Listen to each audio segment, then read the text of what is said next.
We're in the business of delivering impossible things. We're in the business of delivering things that nobody's ever seen before. If you build that culture, you'll come up with really cool and innovative stuff, and literally could be the next multi-billion-dollar idea. So this conversation is largely going to be about scaling yourself and scaling your leadership team. I want to talk about one of the biggest struggles that I think a lot of startups face early on, which is building initial traction.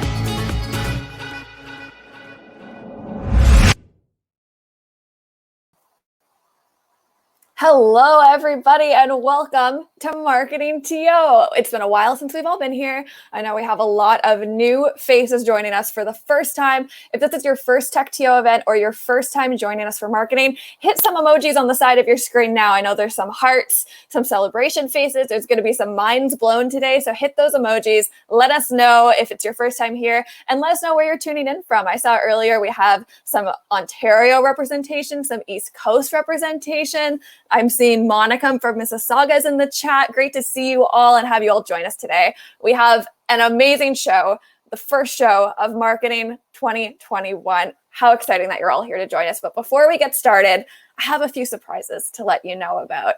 If you're a TechTO insider, the show does not end here in venue. When we're done today's conversation, you can head over to Slack, and our guest Andrea is going to be answering your questions about building content that converts. So take your notes in the session, think about what content you want to start building, and then come ready to ask Andrea how you can get started. It's all happening in TechTO Insider Slack right after today's conversation.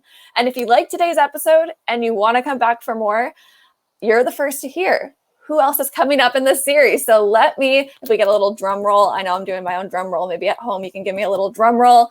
Here's who's coming up next in the series. We have the absolutely phenomenal Robin Zucker joining us on February 11th. She's a fractional CMO who works across multiple Fortune 500 companies and tech startups. She's going to be joining us to talk about fractional CMO work. If you're a founder or you know a technical founder that's looking for help growing their marketing in 2021, Robin's going to have the advice to get started. And then on February 25th, we have quite a headliner for you. The amazing Katie Welch, CMO of Rare Beauty. Yes, Selena Gomez's makeup line is going to be joining us to talk about the state of retail marketing and beauty marketing in 2021. It's going to be an amazing show. Tickets will be available next week. You want to make sure you book them fast so that your seat is saved for those shows. So if you're going to come, let us know in the chat so we can keep an eye for you when those shows are airing. But for now, let's dig into today's conversation. I'm so excited to welcome back to the TechTO stage our queen of marketing. You all know her. You all know her. The absolutely phenomenal Alex Panousis is here to host today's conversation. Hey, Alex. The queen of marketing. Well, thank you for that. So listen, Liz, awesome intro, and thank you for talking about, some of the really kind of cool opportunities that are going to happen in 2021 for TechTO marketing. We're really excited. I think this new format, Marketing Deep Dives, is going to let us really unpack things, and I am super excited to bring up Andrea Mora to our conversation. So I'm going to do a little intro as we get Andrea onto the screen. Andrea is the brilliant young mind behind countless campaigns that have crossed your Instagram feed, your TikTok feed, your YouTube feed. She's a digital marketing and branding expert. She's international. She's born in Venezuela. She's been raised in 5 countries. I think she's trilingual. We'll confirm that. And she's based in Los Angeles. And throughout her career, she has worked with many companies and countless influencers to help grow and millions of followings, to help grow brands, and to really focus on, I think, what social media does incredibly well, which is storytelling and branding. And so I think we're going to talk about that. We're going to talk about future-proofing content strategies. We're going to talk about, the craziness in the social space. We're going to talk about the changes and the challenges in 2021 and anything else that Andrea wants to bring forward. So I want to welcome you, Andrea. I'm going to give you a clap. It's so lovely to meet you. It's so lovely to meet you too. Thank you for having me. Yeah, I've been super excited looking at, some of the content that you've been posting, and I'm just so fascinated by your energy and your perspective. Tell me how you got into the space. What's your story background? Yeah, absolutely. So just a little heads up, I'm a little sick this week. So if you guys hear my voice cracking a little bit, no judgment. I am not feeling great, but this has been honestly the highlight of my week. So thank you for hosting this today. And yeah, so my story is actually a little funny, if we can say that. As you mentioned, I was born in Venezuela. I've been raised in multiple countries, and I ended up here in the States about 6 years ago, I think.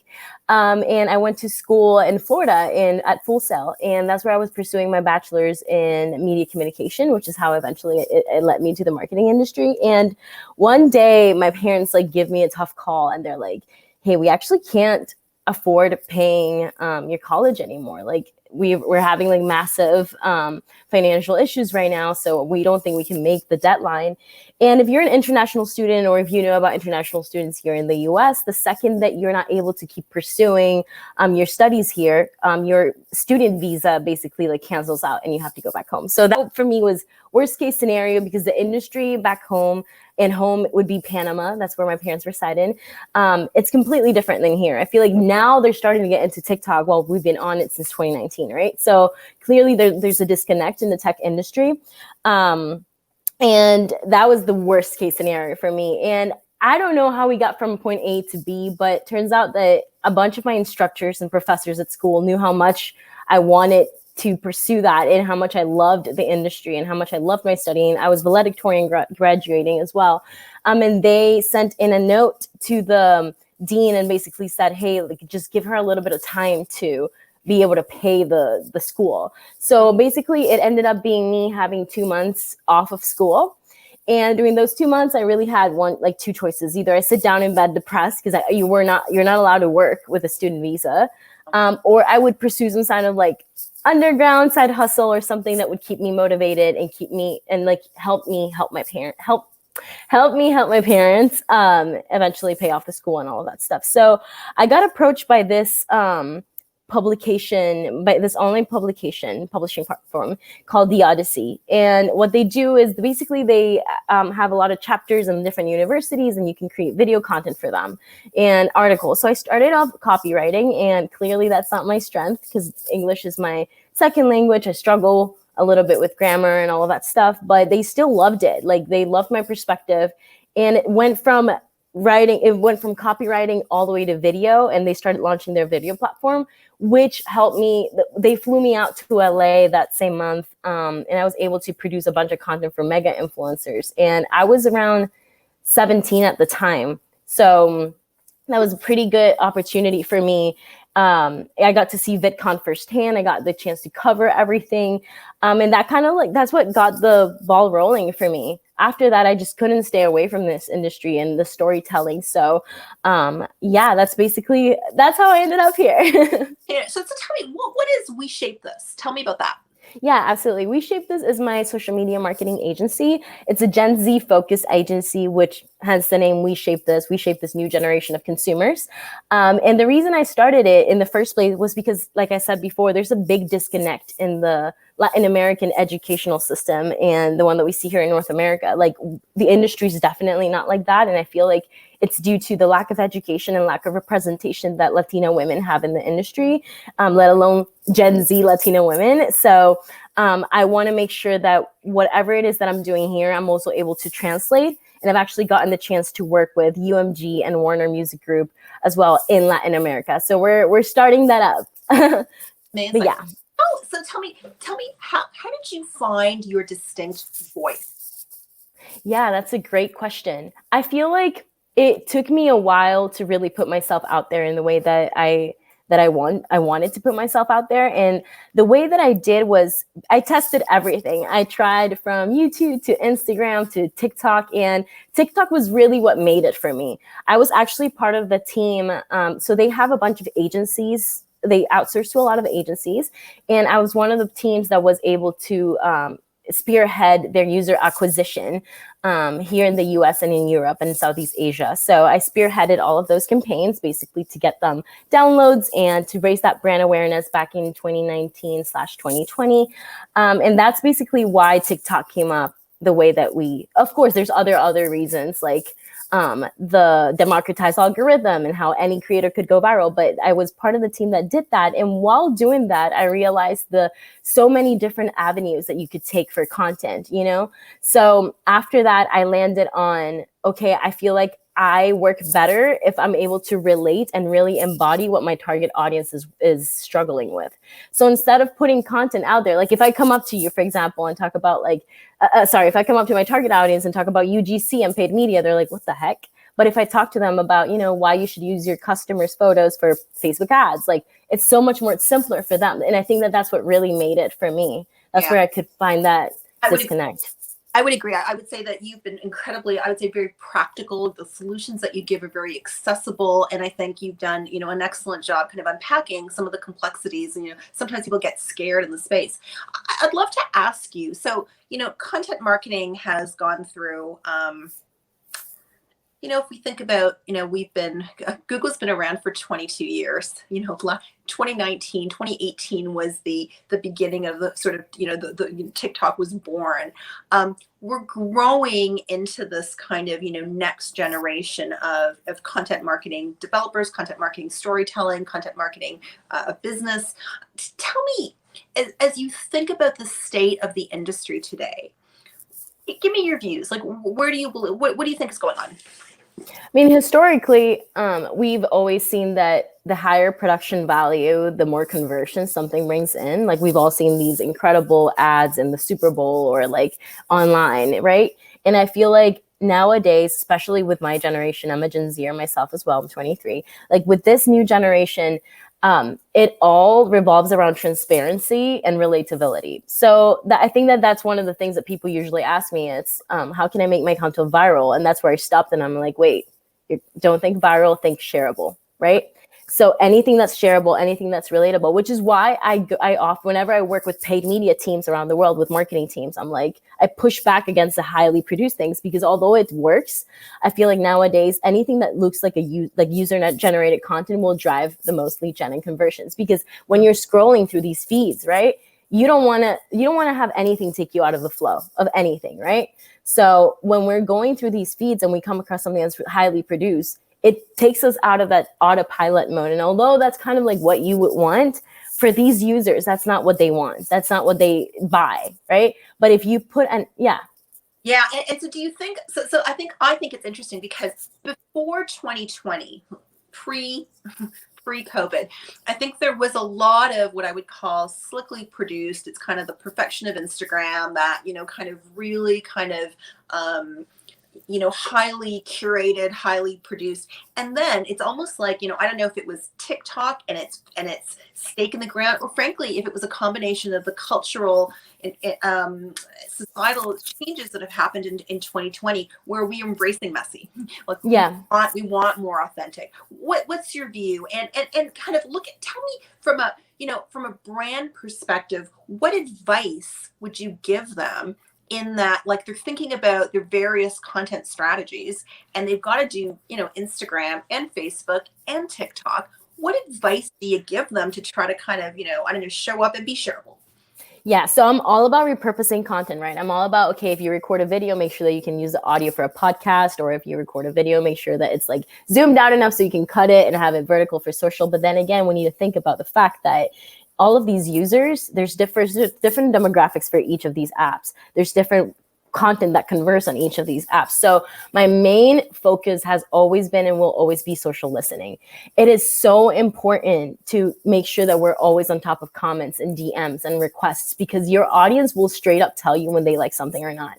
I'm one of those petty people that whenever I come across an ad on TikTok, I comment like, your marketing team needs to do better, because whenever something's like really out of line, or when it's a negative ad, or like when you're doing something that's not encouraging your audience and it's feeding off of their insecurities, which is what we've done for years and years. And now it's more like this authenticity, this human side of things. And like you mentioned, 2020 was incredible. Like I feel a lot of the pain and the heartache that it brought, but at the same time, I'm just absolutely mind blown because of the big change that it brought to all of these industries, to the esports industry, to the marketing industry. Like it's a whole new level. Like now we're seeing music festivals in Fortnite, you know what I mean?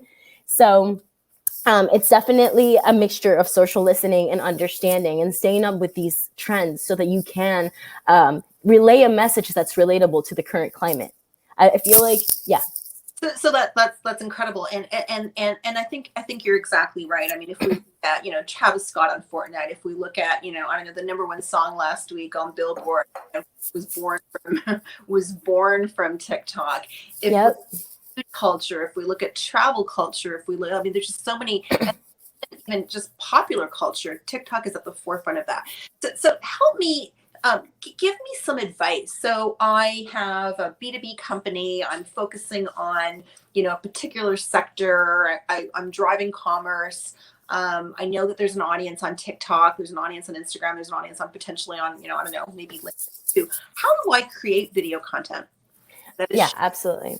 Okay, so the first thing that we do is obviously research to see, if it's worth being on that platform, because after all, you still need to understand where your demographic is. But if you were hopping on vertical video, IG Reels or TikTok, which are the primary companies right now spearheading that, the first thing is understanding what point of your story is the most shareable. So historically, we've been on social media if we feel alone, if we want to be educated or informed, or if we just want to be entertained. So which one of those goals are you fulfilling, right?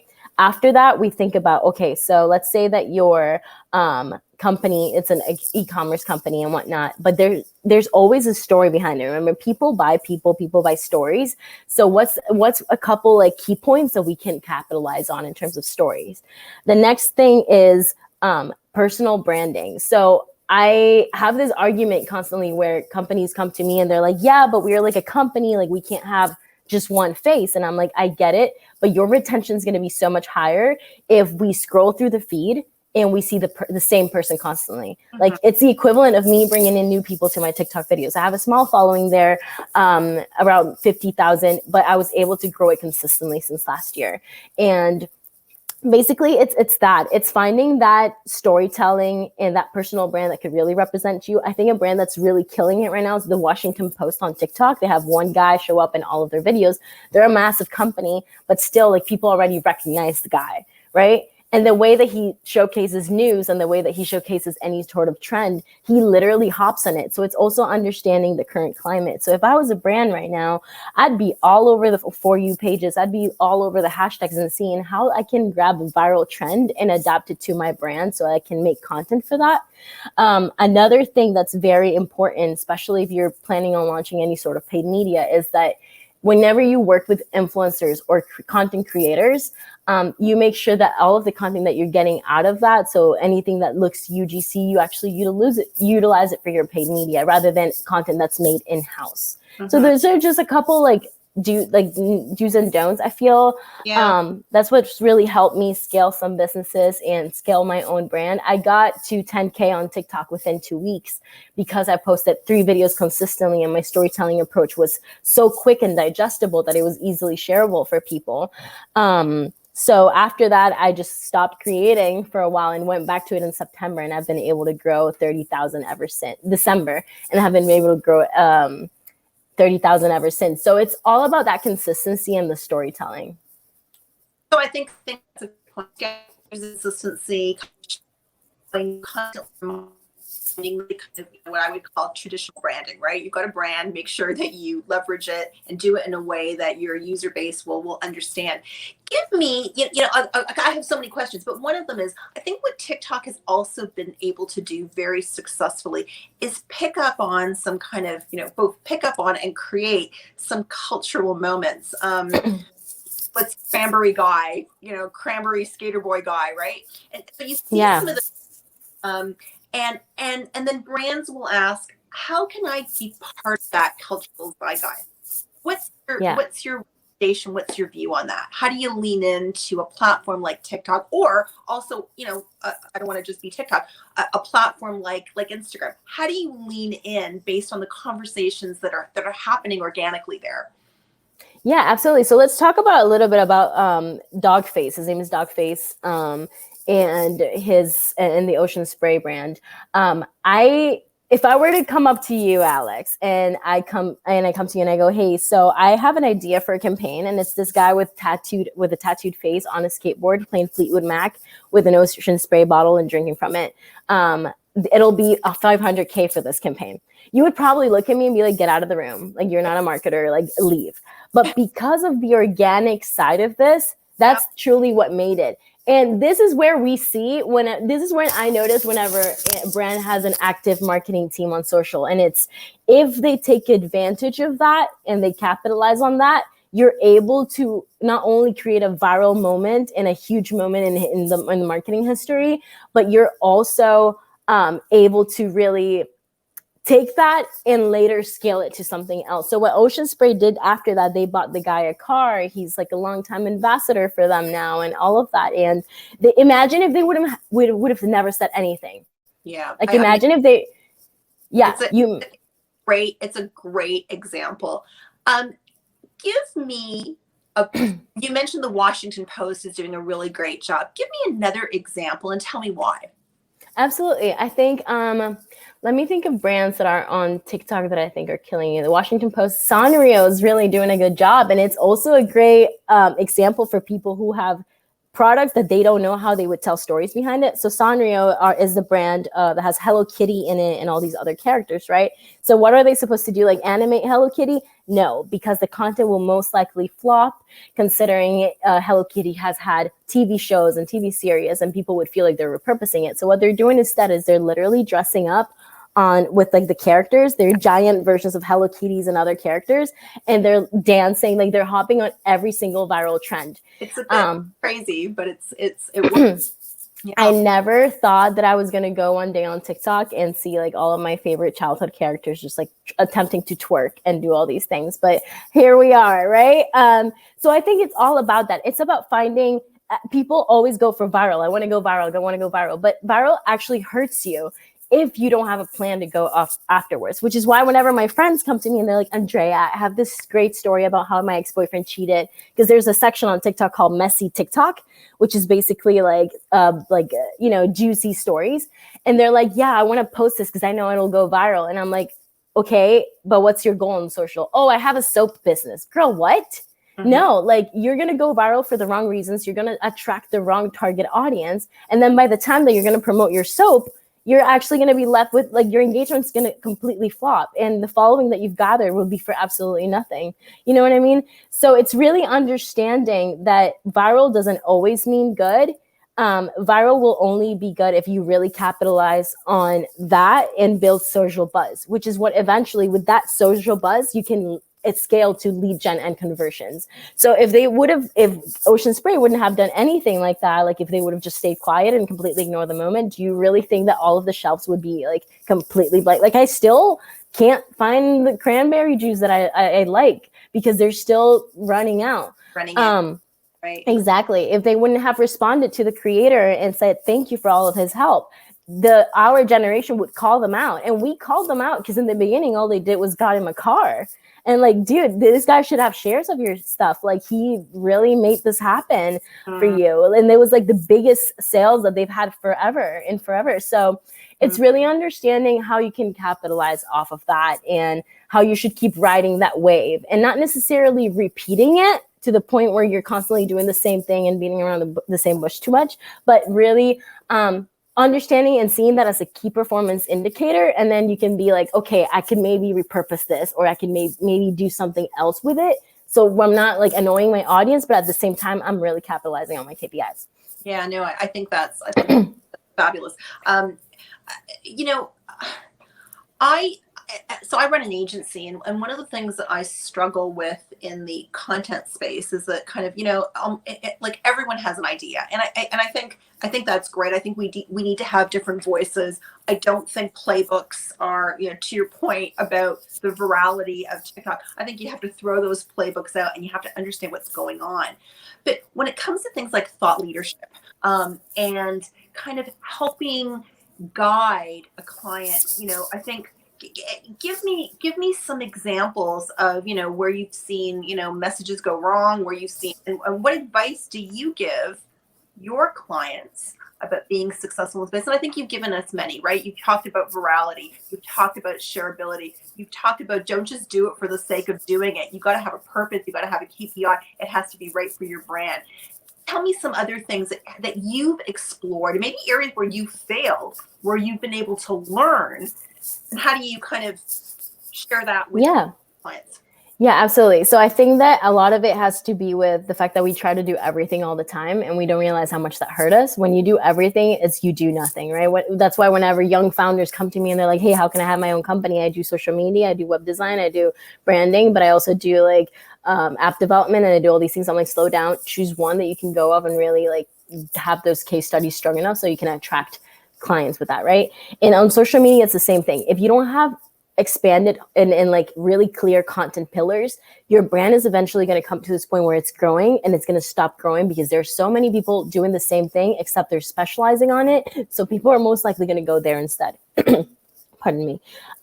So basically what I struggled with the most and the reason that my views were not getting, like now most of my videos have over 10,000 views each. A lot of them have always over 100,000.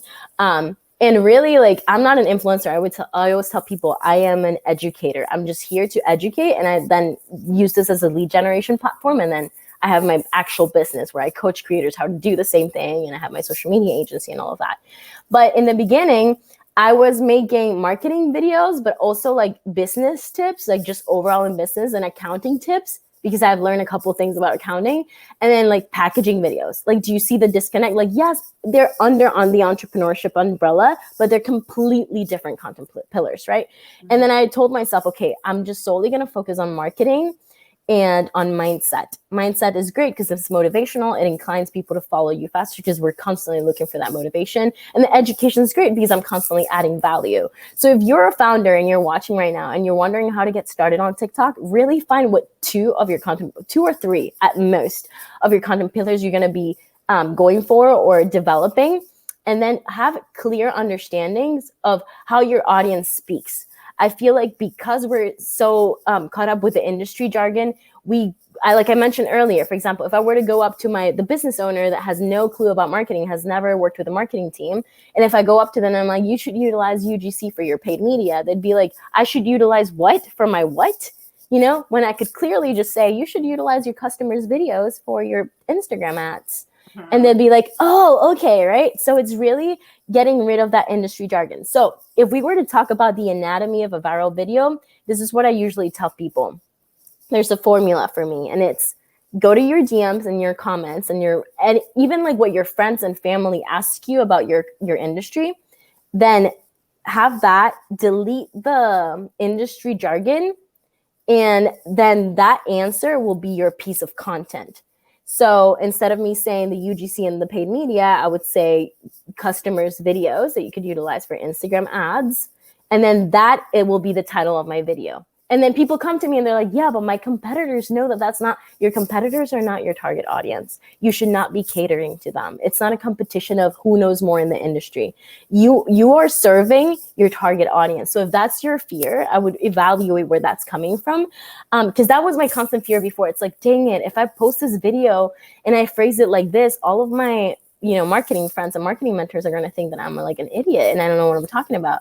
But my target audience, whenever I would put the very industry jargon type of videos out there, it would not perform it and it would not serve anyone. Mm-hmm. So really think about what you're doing and what your ultimate goal is. Mm-hmm. And I think you're exactly, I think it's a great point. Who's your target audience? And you've got to write content to that audience.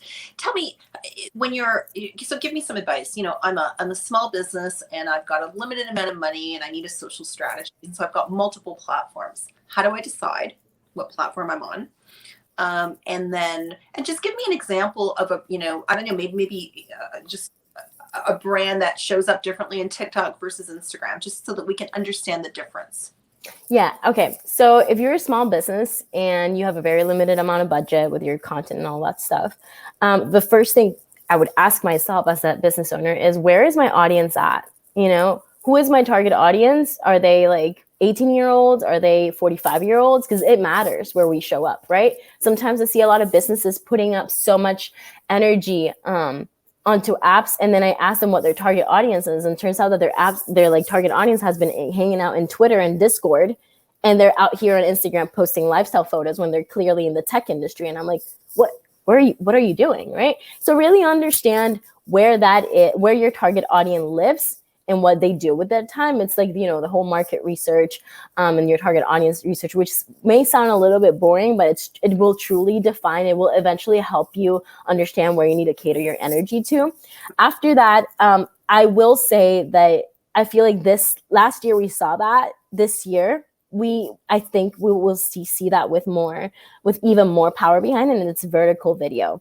I'm all about all these audio apps like Clubhouse and all of these other things, but I feel like there's a big power behind vertical video and its connection. Because with voice, right, we could relate and it's more personal, especially if we're talking one-on-one. But there's this thing about vertical video, about me seeing a face or reading a story on the screen, while at the same time hearing narration, which is really common on TikTok.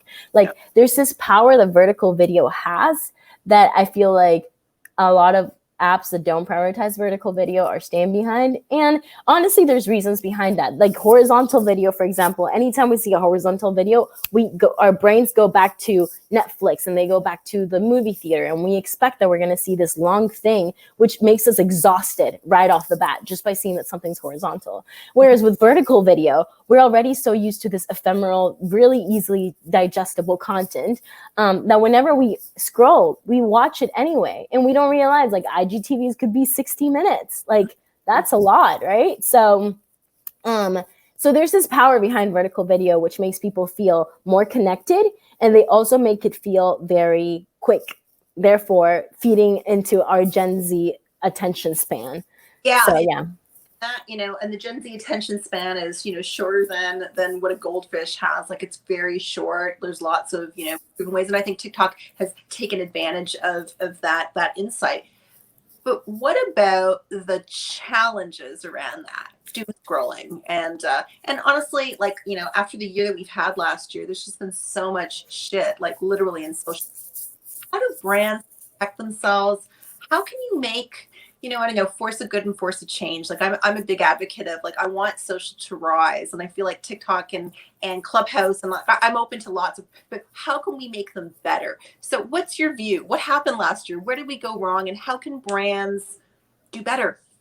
Yeah, I would really say that this question could really go in different directions. But personally, for me, what's been present my entire life is, you know, social justice and everything that we like see online, and how we like randomly see brands that have never advocated for any group suddenly hopping onto like a trend, what's clearly invisibly a trend. And you know, I feel like all these other generations, not to call out on my millennials and Gen X and any other sort of like generation friends, but I feel like so true. Yeah, but my generation is crazy. Like they're insane. We've seen them, you know, literally call out corrupt politicians and messing over like any sort of like campaign that they're having, to exposing, to like literally solving the crimes on TikTok. Like there's a girl that went viral because she was, the FBI didn't want to do anything with finding her sister. So she went on TikTok, finding the killer of her sister, and TikTok just helped push that so much that they eventually caught her father as the killer. So it's like, wow, right? The power these kids have. Like I've seen families reunited. I was like looking earlier today, and apparently this lady found her sisters that she hasn't seen since 1972 or something. So it's like the power these people have. So they will call you out if you're not being authentic. So just make sure that whenever you say that you're being sustainable or that you support a certain cause, that you support it in all angles of it, so that you're not called out. Because cancel culture, and I don't support cancel culture, but cancel culture is at an all-time high right now. So your business will literally break because of a 15-second video that you didn't invest more research and time on.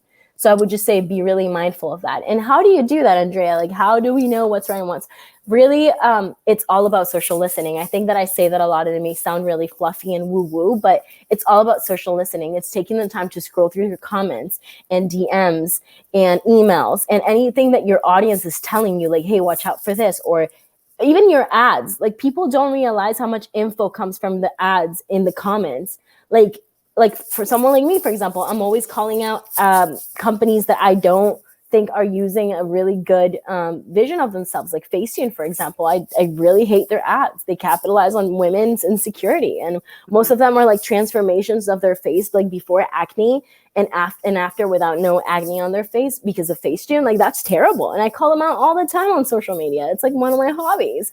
So it's really understanding like what's really right or wrong in these platforms, and listening, because your people are telling you, you know. No, I think that's a great point. You talk about an education first approach to content. Yeah, I think that's always. a really smart way of just sort of building a strategy bottom up. Talk to me about that. Absolutely. I treat all of my content the same way that I treat my sales calls, and it's all consulting. In no call, I sit down and I go, yeah, so my services are this. I just literally answer their questions. There's obviously boundaries to all of this, and as much as you can say in 15 minutes or 30 minutes of a discovery call.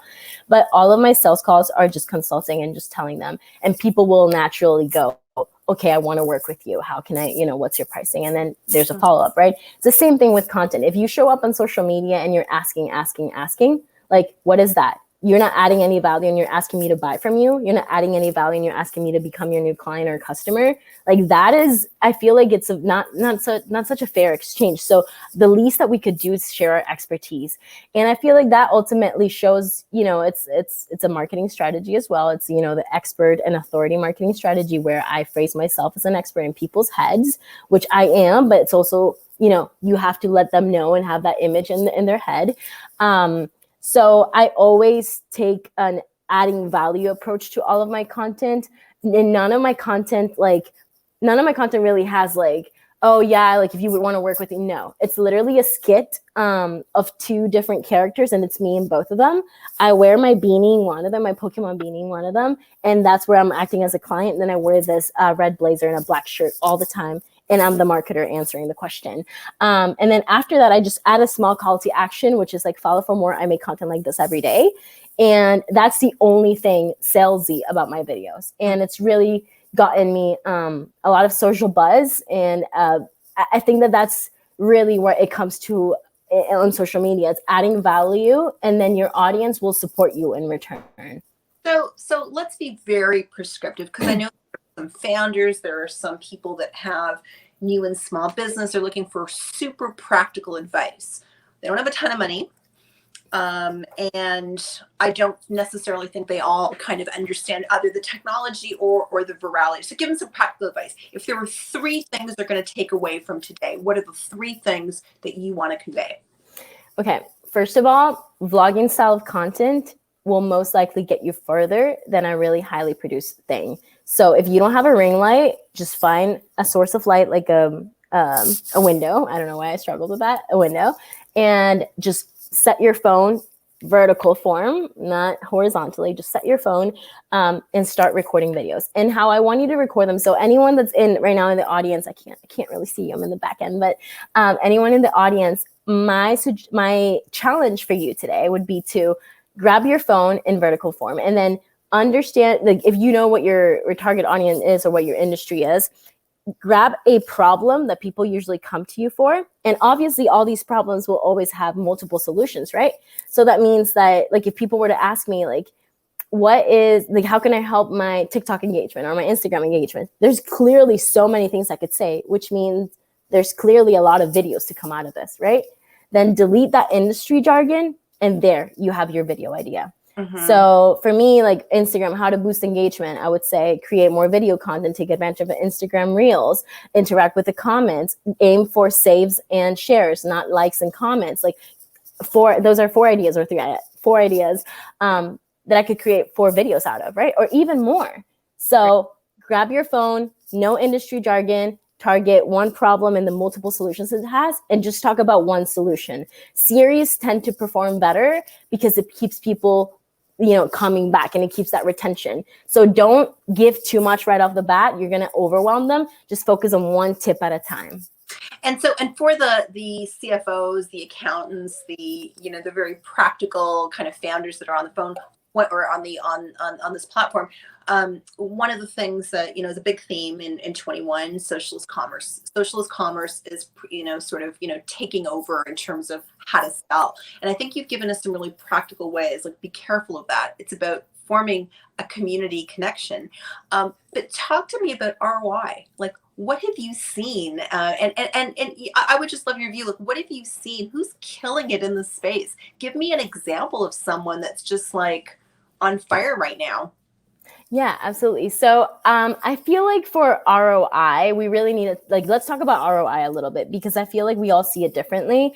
As a viral marketer, my goals have always been impressions and reach, right? Most of my campaigns range between 300 million to 600 million or more of views in every particular campaign. So obviously those are very strong numbers. Not like, I've obviously done smaller campaigns like 10 million, 15 million views and stuff like that. So that for me is like kind of like my ROI. But from a business standpoint, views and engagement don't really often pay the bills, right? They don't attribute to the business in any way. So really understand what your goal is, and based on the call to actions that you're going to have on each of these videos, you're really going to be able to know whether you're driving lead gen or converting in some way. But it really depends on the content. I've seen people do incredible viral campaigns, but because they lack call to actions, or because they lack any sort of like just any sort of like direction or guide for the target audience to take action after that, they were not able to capitalize on that a lot. And if you're in the music industry as well, I think that like that's one of my primary things when I was doing campaigns with all these like huge labels. Their main thing was like, let's just do a dance because of the views. And I'm like, okay, but your goal is to drive streams. Like, what's your ultimate goal? So really understanding what your ultimate goal is, and then realizing that impressions will only get you so far. Yeah, it could get you your ocean spray moment, but if you don't know how to like do that or work that correctly, your lead generation and your conversions are not going to be there. And it's, to me, that's a failed campaign. So one of the things, and I think that's great, one of the things that I think clients are sometimes nervous about, and you mentioned it before, cancel culture, how quickly it can go wrong.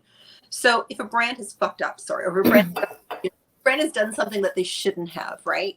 How do they course correct? What's the strategy that you would give them to go back, either on Instagram or on TikTok or another vertical? What do they do? Tell me. Yeah, absolutely. So I'm going to give an example, a really personal example from a mega influencer that I produced for. They were one of the biggest Latin American influencers at the time.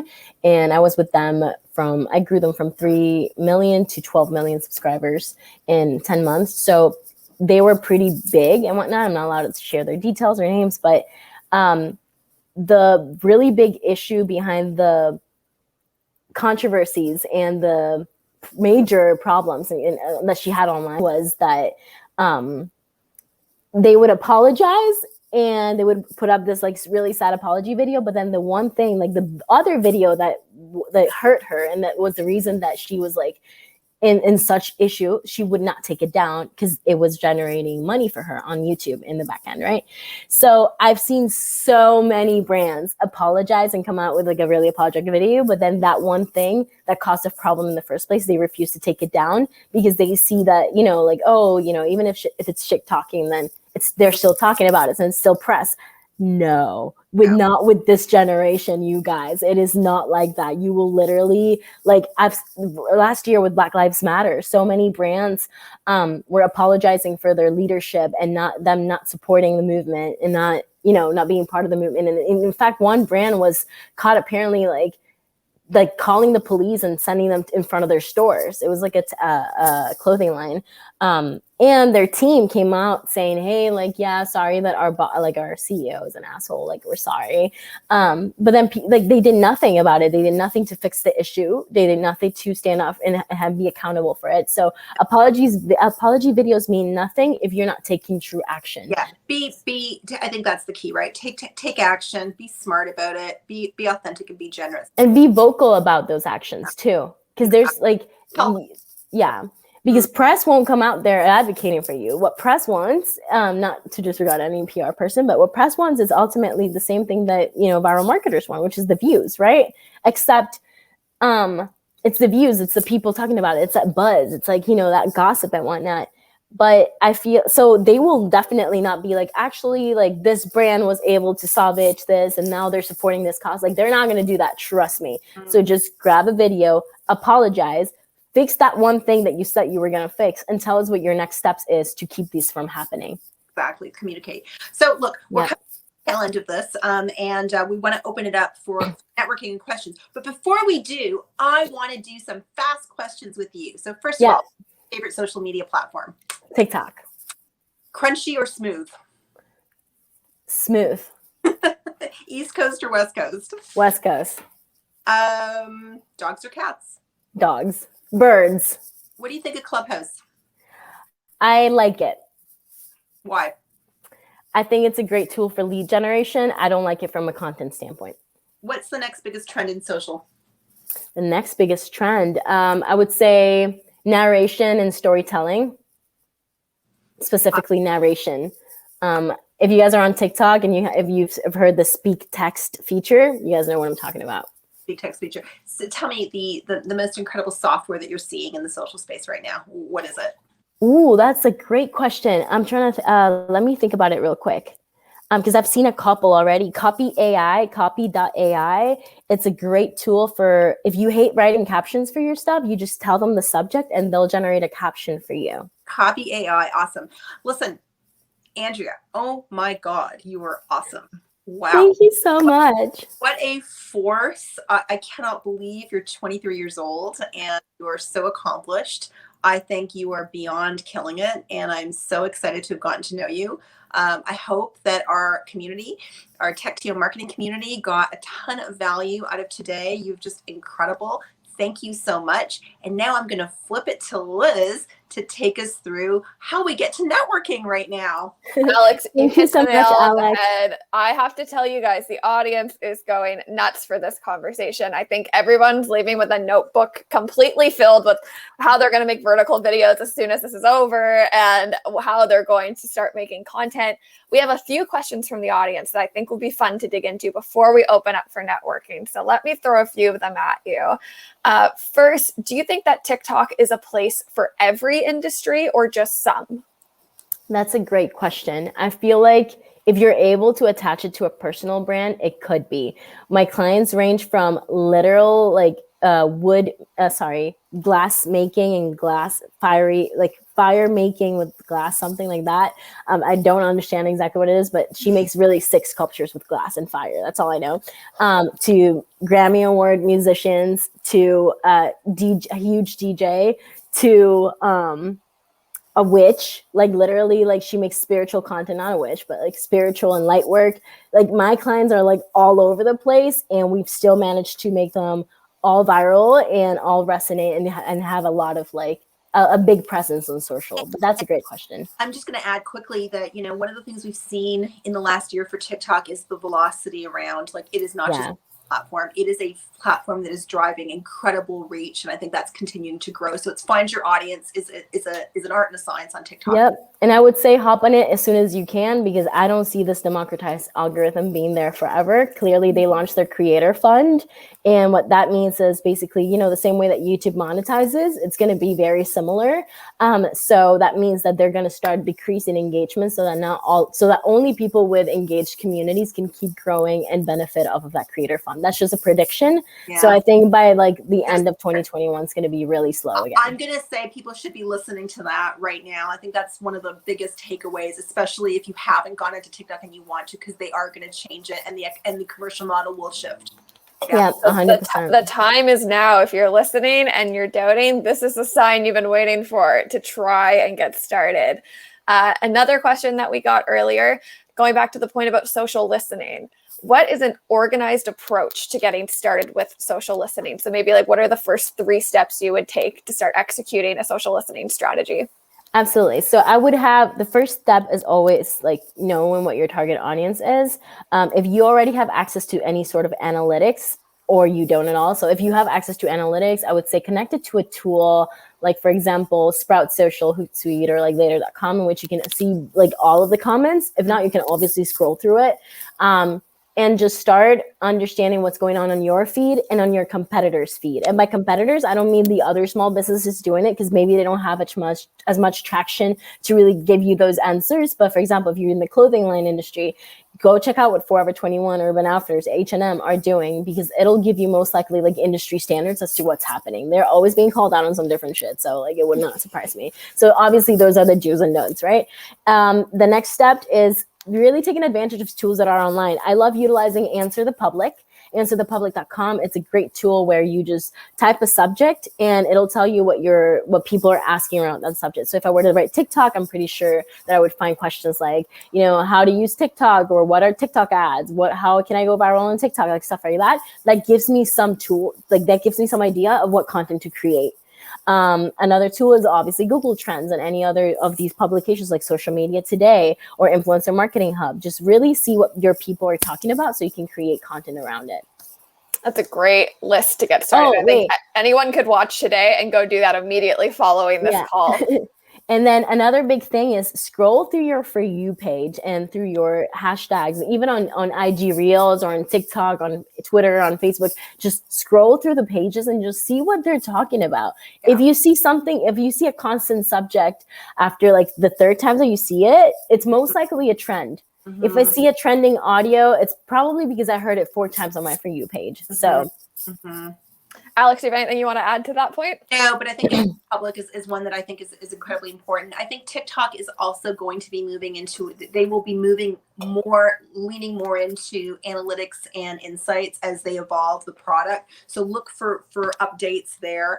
But I think the cheapest and cheerfulest way is go through your feed and look for those trending topics. 3 is a trend for you. Like, you know what I mean? If you see it 3 times, that's probably an indication that someone's interested. And I would test. But that's the other thing, right? Try. Yeah, most of my videos actually that I make come from my friends. I don't want to call the competitors. They're just people that do similar videos to me. But I scroll through their comments and I see what people are asking them. And sometimes I see that they never responded to those questions. So I just grab them and I use them as ideas from my own videos. So smart. Love that. Yeah. Great tip. I have one more question for you, but before I throw that question at you, I have to fill you in on a little joke that happened in the audience earlier today. Somebody called out Monster Energy as a brand, and I said, Andrea's going to pull out a Red Bull can at some point during this interview, and you just did a moment ago. So everyone watching, we had our Red Bull moment. It happened as promised. But one last question for you. If you were, let's say, this person in the audience, you'd said, as a 30-something founder, or if you're a founder, maybe you don't consider yourself part of the generation that can take down corporations with one video. But if you're a founder and you're looking to get in on this, whether it be TikTok or Instagram Reels or whatever the current trend is on the social platforms that your audience is on, are you better off working with a young brand ambassador or a brand ambassador that fits in your space, or trying to enter the space yourself? Try to enter your space yourself. So first of all, get rid of that limiting belief. I feel like we all have our limiting beliefs, but actually one of my fastest growing clients like lately has, it's this 55-year-old therapist / mom, and we've been able to grow her over 116,000 in the past 2 months. And she's released merch, which is adorable. And she shoots in an iPhone 6. And her content's pretty wholesome. Like, she has a brand around it now, and we grew her from 0 to over 100,000 in such a short amount of time because people fell in love with her personality and with the value that she was giving. None of her videos are necessarily dancing or anything. It's literally just her sitting down talking about some tips. So I would definitely suggest that you go for your own brand, because that's ultimately what's going to build that know, love, and trust, that know, like, and trust with your audience. And also, I feel like there's something very special about an older demographic. I don't know why that word came to mind. An older demographic being on TikTok, and it's the authority figure. Like, I genuinely feel like I watch more older peeps on TikTok rather than 20-year-olds, because really we only know as much, right? Like, I love what I do and all of that, but I still can't make grilled cheese properly because it burns, right? So mentally and psychologically, we're taught that the older, the more knowledge. So I feel like that's the reason that she was also able to grow her audience so quickly, because people were calling her mom in the comments, like, oh, she's like my spiritual mom, like she gives me all these tips, she's my spiritual mom, because she already had that trust with them. So yeah. Oh, and also fun fact is that ByteDance, TikTok, wants an older demographic within the app. So that's why they're launching their Learn on TikTok campaign, and it's mostly older demographics teaching things on TikTok. Because yeah, obviously, like if there's like kids on the app, how the heck are you supposed to monetize, right? If it's just like dancing kids. That's why we've seen them going from 16-year-olds doing the Renegade in 2019 to now the head of marketing at H&M is in there. He's one of my very good friends, and he does content around marketing. Like everything that's educational and an older demographic, it's preferred. Alex, do you want to chime in on that as well? I think that's well said. And I would say, don't, look, ageism is, it doesn't matter. Content matters, and it matters. Being authentic matters. So be true to yourself. If you're not delivering against a younger audience, don't have a younger, be authentic. And I think that's the lesson that we've also learned last year. It's a really important one in marketing. Yeah, absolutely. You echoed the audience perfectly. Everyone is chiming in on authenticity. One last note to leave the conversation on. The amazing Robin Zucker was in the audience listening in. She's joining us February 11th on the TechTO stage. So she is here in the audience. And she said, for those of you that don't know, Robin and Andrea go way back. They are old pals. They are great friends. And she says, Andrea, you are so on brand. And I think that perfectly summarizes today's conversation. Thank you so much, Alex and Andrea. Audience, let's give it up for them with some emojis, some love in the chat. Thank you. We'll see you, Alex, on February 11th with Robin Zucker for our next interview. And Andrea, you are sticking around on Insider Slack right now. I know there's more questions coming in from the audience. Somebody asked how you would promote healthcare nonprofit on TikTok. I know we have folks from the B2B space that wanted to try on TikTok. So if you are one of those folks and you want to dig in right now with Andrea, she's heading to Insider Slack. So log in to the marketing channel and she'll be answering your questions for the next 30 minutes or so. I already have a bunch lined up for you, Andrea, so I'll see you in there. If you're not joining us on Insider Slack, we're opening up networking now. So you'll be matched with someone for a 3-minute conversation and use that time to talk about what video you're going to film next. Andrea gave so many excellent tips in this conversation. So let's come together, support each other, grow together, and talk about what those videos are going to look like. And make sure you also connect with each other on LinkedIn, Twitter, and if you started a TikTok account, throw your TikTok handle in there too, so we can all follow each other and support each other as we're executing our new content that converts. Wow, what an amazing way to kick off Marketing TO for 2021. Thank you, Andrea. Thank you, Alex. And of course, thank you everyone here for joining us. We will see you in networking and Insider Slack right now.